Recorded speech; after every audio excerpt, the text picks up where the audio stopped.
most people have problems in living, they don't have psychological problems.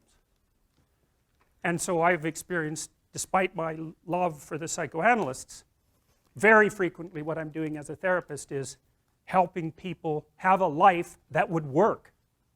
You know, and you can parameterize that. It's like, what do you need? How about some friends? That people kind of like that. How about an intimate relationship with someone that you can trust, that maybe has a future? That'd be good. How about a career that puts you in a dominance hierarchy somewhere, so at least you've got some possibility of rising, some possibility of stabilizing yourself, and a schedule and a routine, because no one can live without a routine. You just forget that. If you guys don't have a routine, I would recommend, like, you get one going, because you cannot be mentally healthy without a routine. You need to pick a time to get up, whatever time you want, but pick one and stick to it, because otherwise you dysregulate your circadian rhythms and they regulate your mood. And eat something in the morning.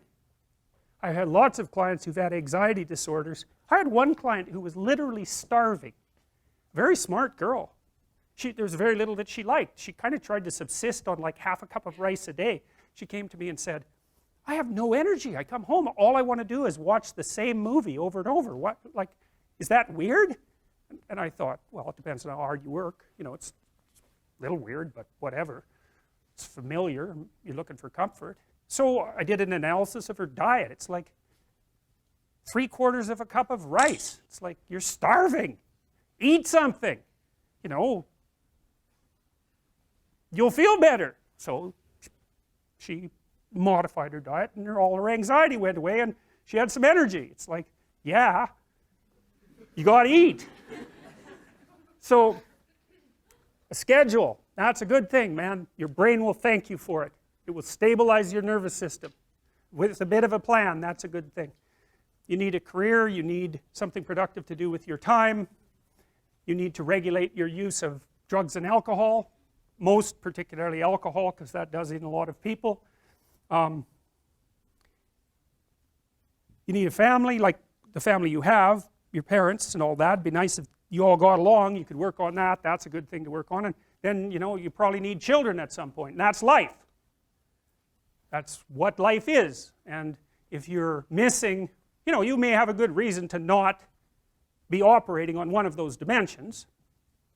It's not mandatory, but I can tell you that if you're not operating reasonably well on 4, I think I mentioned 6, if you're not operating reasonably well on at least 3 of them, there's no way you're going to be psychologically thriving.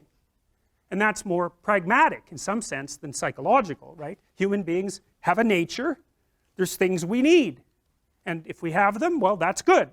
And if we don't have them, well, then we feel the lack.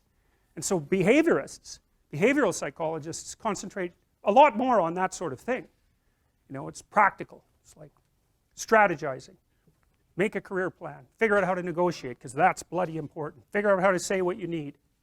Figure out how to tell the truth to people. Figure out how to listen to your partner in particular, because if you listen to them, they will actually tell you what they want, and sometimes you can give it to them and maybe they'll return the favor, and if you practice that for like 15 years, well, then maybe you're constantly giving each other what you want. Well, hooray, that would be good. And then there's 2 of you under most circumstances, and it's better to have 2 brains than 1, because people think differently because of their temperament mostly.